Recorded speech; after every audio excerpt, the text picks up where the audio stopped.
ಕಂತ YouTube channel study with ಪರಶುರಾಮ್ಗೆ ಸ್ವಾಗತವನ್ನು ಕೋರ್ತೀನಿ. ಕಲಿಕಾ ಚೇತರಿಕೆಯಲ್ಲಿ ಇವತ್ತು 8ನೇ ತರಗತಿಯ ವಿಜ್ಞಾನದಲ್ಲಿ ಕಲಿಕಾಂಶ 11 ಇದೆ. ಜೀವಕೋಶ ರಚನೆ ಮತ್ತು ಕಾರ್ಯಗಳು ಅಂತಕ್ಕಂಥ ಕಲಿಕಾಂಶದ ಕಲಿಕಾ ಹಾಳೆ 1 ಮತ್ತು 2ರ ಉತ್ತರಗಳನ್ನು ತಂದಿದ್ದೀನಿ. ಸೊ ದಯಮಾಡಿ ವಿಡಿಯೋವನ್ನು ಲೈಕ್ ಮಾಡಿ, ನೀವು ಬಳಸ್ತಕ್ಕಂಥ ಸೋಷಿಯಲ್ ಮೀಡಿಯಾ ಪ್ಲಾಟ್ಫಾರ್ಮ್ಗಳಲ್ಲಿ ಶೇರ್ ಮಾಡಿ.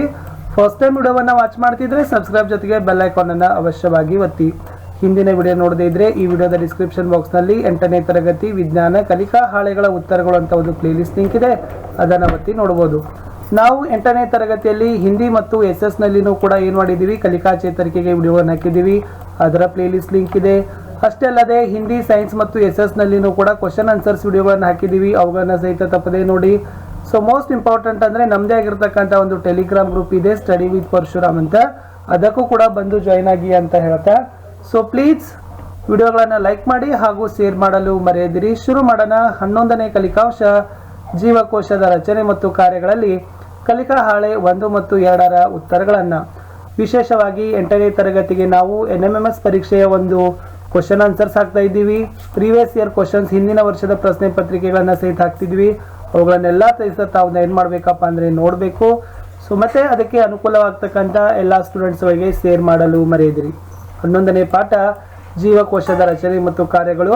ಕಲಿಕಾ ಫಲಗಳಿದ್ದಾವೆ.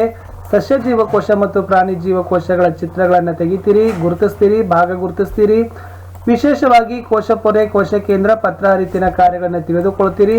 ಸಸ್ಯ ಜೀವಕೋಶ ಮತ್ತು ಪ್ರಾಣಿ ಜೀವಕೋಶಗಳ ನಡುವಿನ ವ್ಯತ್ಯಾಸವನ್ನು ನೀವು ಅಭ್ಯಸಿಸ್ತೀರಿ ಅಂತಕ್ಕಂಥದ್ದು ಏನಿತ್ತಪ್ಪ ಅಂದರೆ ಕಲಿಕಾ ಫಲಗಳು ಇತ್ತು. ಜೀವಿಯ ರಚನಾತ್ಮಕ ಮತ್ತು ಕಾರ್ಯನಿರ್ವಾಹಕ ಘಟಕವನ್ನೇ ಜೀವಕೋಶ ಅಂತ ಕರಿತೀವಿ. ಏಕಕೋಶ ಜೀವಿಯಿಂದ ಹಿಡಿದು ಬಹುಕೋಶ ಜೀವರಿಗೆ ಎಲ್ಲ ಜೀವಿಗಳು ಜೀವಕೋಶಗಳಿಂದಲೇ ಮಾಡಲ್ಪಟ್ಟಿದ್ದಾವೆ. ಶುರು ಮಾಡೋಣ. ಕಲಿಕಾ ಹಾಳೆ 1ರಲ್ಲಿ ಚಟುವಟಿಕೆ 1. ಸೂಕ್ಷ್ಮದರ್ಶಕದ ಸಹಾಯದಿಂದ ಈರುಳ್ಳಿ ಸಿಪ್ಪೆಯ ಜೀವಕೋಶವನ್ನು ವೀಕ್ಷಣೆ ಮಾಡಿ. ಗಮನಿಸಿದ ಅಂಶಗಳನ್ನು ನಿಮಗೆ ನೀಡಿರುವ ಕಲಿಕಾ ಹಾಳೆಯಲ್ಲಿ ಬರೆಯಿರಿ. ನೀವು ಸೂಕ್ಷ್ಮದರ್ಶಕ ಯಂತ್ರದಲ್ಲಿ ಕಂಡ ಜೀವಕೋಶದ ಚಿತ್ರ ಹಾಗೂ ಪಠ್ಯಪುಸ್ತಕದಲ್ಲಿ ನೀಡಿರುವ ಚಿತ್ರಗಳ ಕುರಿತು ನಿಮ್ಮ ಶಿಕ್ಷಕರೊಂದಿಗೆ ಚರ್ಚಿಸಿ. ಹೆಚ್ಚಿನ ಮಾಹಿತಿಗಾಗಿ 8ನೇ ತರಗತಿ ಪಠ್ಯಪುಸ್ತಕ ಪುಟ ಸಂಖ್ಯೆ 25 11.3 ಗಮನಿಸಿ ಅಂತ ಕೊಟ್ಟಿದ್ದಾರೆ. ಉತ್ತರ ಇಷ್ಟನ್ನೇ ತೆಗಿಬೇಕಿತ್ತು. ಅಂದರೆ ಒಂದು ಸೂಕ್ಷ್ಮದರ್ಶಕದ ಮೂಲಕ ಈರುಳ್ಳಿಯನ್ನು ನೋಡಿದಾಗ, ಆ ಈರುಳ್ಳಿಯ ಪೊರೆಯನ್ನು ನೋಡಿದಾಗ ನಮಗೆ ಕೋಶ ಕೇಂದ್ರ ಕಂಡು ಬರ್ತದೆ, ಕೋಶ ದ್ರವ್ಯ ಕಂಡು ಬರ್ತದೆ ಅಂತಕ್ಕಂಥ 1-2 ಸಾಲುಗಳನ್ನು ಬರೆದಿದ್ದೆ. ಆದರೆ ಸೊ ಏನಾಗ್ತದಪ್ಪ ಅಂದ್ರೆ ಈ ಚಟುವಟಿಕೆ ಕಂಪ್ಲೀಟ್ ಆಗ್ತದ. ಚಟುವಟಿಕೆ 2ಕ್ಕೆ ಹೋಗೋಣ. ವಿವಿಧ ಬಗೆಯ ಜೀವಕೋಶಗಳ ಪರ್ಮನೆಂಟ್ ಸ್ಲೈಡ್ಗಳನ್ನು ವೀಕ್ಷಣೆ ಮಾಡಬೇಕು.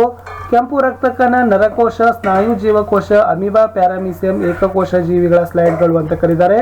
ಸೊ ಸೂಕ್ಷ್ಮದರ್ಶಕ ಯಂತ್ರದ ಸಹಾಯದಿಂದ ಗಮನಿಸಿದ ಅಂಶಗಳನ್ನು ಚಿತ್ರಿಸಿ ಅಂತ ಕೊಟ್ಟಿದ್ದಾರೆ.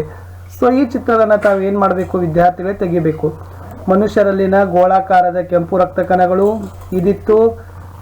ಕದಿರಿನ ಆಕಾರದಲ್ಲಿರ್ತಕ್ಕಂಥ ಸ್ನಾಯು ಜೀವಕೋಶಗಳು. 3rd ಒನ್ ಇರ್ತಕ್ಕಂಥದ್ದು ಉದ್ದನೆಯ ಕವಲೊಡೆದ ನರಕೋಶ ಅಂತಕ್ಕಂಥದ್ದಿತ್ತು.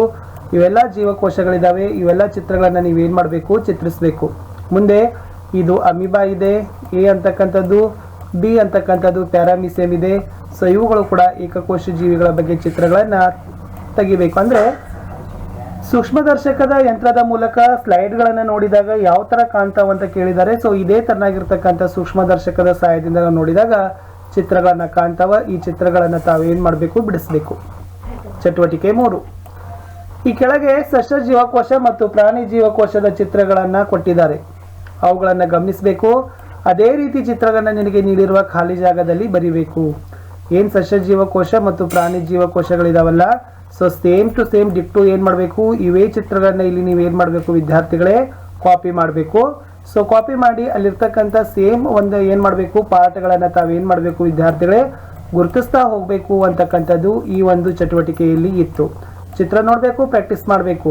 ಇದು ರೈಬೋಸೋಮ್ ಬರ್ತದೆ, ಕ್ಲೋರೋಫ್ಲಾಸ್ಟ್, ರಸದಾನಿಗಳು, ಕೋಶ ಪೊರೆ, ಕೋಶ ಭಿತ್ತಿ, ಕೋಶ ಕೇಂದ್ರ, ಮೈಟ್ರೋಕಾಂಡ್ರಿಯಾ. ಇದು ಸಸ್ಯ ಜೀವಕೋಶದಲ್ಲಿದ್ದರೆ ಪ್ರಾಣಿ ಜೀವಕೋಶಗಳಲ್ಲಿ ಇದು ಲೈಸೋಸೋಮ್ ಕಂಡು ಬರ್ತದೆ, ಕೋಶ ಪೊರೆ ಇದೆ, ಗಾಲ್ಗಿ ಸಂಕೀರ್ಣ ಇದೆ, ಕೋಶ ಕೇಂದ್ರ ಇದೆ, ರೈಬೋಸೋಮ್ ಇದೆ, ಸೆಂಟ್ರಿಯಾಲ್ಗಳಿದ್ದಾವೆ, ಮೈಟ್ರೋಕಾಂಡ್ರಿಯಾಗಳಿದ್ದಾವೆ. ಸೊ ಇದು ಇತ್ತು. ಇಲ್ಲಿ ಕೋಶ ಭಿತ್ತಿ ಬರ್ತದೆ, ಇಲ್ಲಿ ಕೋಶ ಭಿತ್ತಿ ಬರೋದಿಲ್ಲ. ಇದು ಸ್ವಲ್ಪ ಮೇನ್ ಆಗಿರ್ತಕ್ಕಂಥದ್ದು ತಾವೇನು ಮಾಡ್ಕೋಬೇಕು, ನೆನಪಿನಲ್ಲಿ ಇಟ್ಕೊಳ್ಬೇಕು. ಆಮೇಲೆ ಇಲ್ಲಿ ಈ ಕ್ಲೋರೋಫ್ಲಾಸ್ಟ್ಗಳು ಏನಾಗ್ತಾವಪ್ಪ ಅಂತಂದ್ರೆ, ಎಸ್ ಸಸ್ಯ ಜೀವಕೋಶಗಳಲ್ಲಿ ಮಾತ್ರನೇ ಕಂಡು ಬರ್ತವೆ ಅನ್ನೋದನ್ನು ಅದು ಕೂಡ ತಮಗೆ ಗೊತ್ತಿರಬೇಕು. ಇನ್ನು ಚಟುವಟಿಕೆ 4ಕ್ಕೆ ಹೋಗೋಣ. ಈ ಜೀವಕೋಶದ ಭಾಗಗಳನ್ನು ನೀಡಲಾಗಿದೆ. ನಿಮಗೆ ನೀಡಿರುವ ಸ್ವಕಲಿಕಾ ಹಾಳೆ ಚಿತ್ರಗಳಲ್ಲಿ ಗುರುತಿಸಬೇಕು.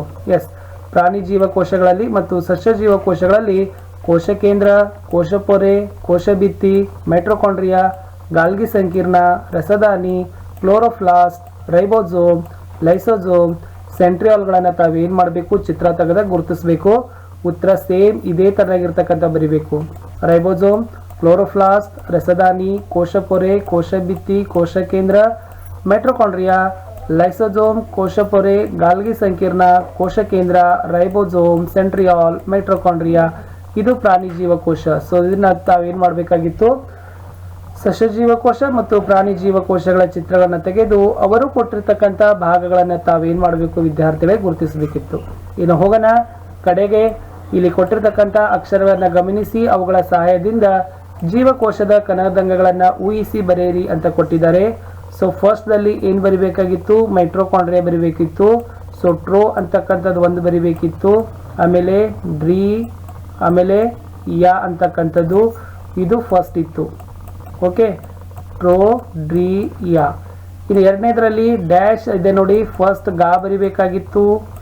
ಆಮೇಲೆ ಗಾಲ್ಗಿ, ಇದು ಸಮ್ ಇದೆ, ಕಿ, ನೆಕ್ಸ್ಟ್ ನ, ಈ 3 ಅಕ್ಷರ ಬರಿಬೇಕಿತ್ತು.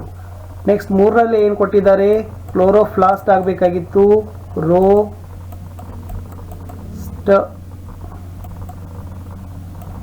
4ರಲ್ಲಿ ಕೋಶ ಕೇಂದ್ರ ಬರಬೇಕಾಗಿತ್ತು. ಶ, ದ್ರ. 5ರಲ್ಲಿ ಕೋಶ ಪೊರೆ ಮಾಡಬೇಕು. ಶ, ರೇ. 6ರಲ್ಲಿ ಎಸ್ ರೈಬೋಸೋಮ್ ಆಗಬೇಕಾಗಿತ್ತು. ಅದು ಬೋ ಮತ್ತು ಜೋ, ಬೋ, ಜೋ. ಸೊ ಇಷ್ಟು ಇದ್ದು ವಿದ್ಯಾರ್ಥಿಗಳಿಗೆ ತಾವೇನು ಮಾಡಬೇಕಾಗಿತ್ತಪ್ಪ ಅಂದರೆ ಮೈಟ್ರೊಕಾಂಡ್ರಿಯಾ, ಗಾಲ್ಗಿ ಸಂಕೀರ್ಣ, ಕ್ಲೋರೋಫ್ಲಾಸ್ಟ್, ಕೋಶ ಕೇಂದ್ರ, ಕೋಶ ಪೊರೆ, ರೈಬೋಸೋಮ್ ಇಷ್ಟು ಬರೆದಿದ್ದೆ ಆದ್ರೆ ಈ ಕಲಿಕಾ ಹಾಳೆಗಳು ಮುಗೀತು. ಇಲ್ಲಿಗೆ 8ನೇ ತರಗತಿಯ 11ನೆಯ ಒಂದು ಕಲಿಕಾಂಶ ಜೀವಕೋಶ ರಚನೆ ಮತ್ತು ಕಾರ್ಯಗಳಲ್ಲಿ ನಾವೇನು ಮಾಡಿದ್ದೀವಿ, ಕಲಿಕಾ ಹಾಳೆ 1 ಮತ್ತು 2 ಉತ್ತರಗಳನ್ನು ನೋಡಿದ್ದೀವಿ. ಮತ್ತೆ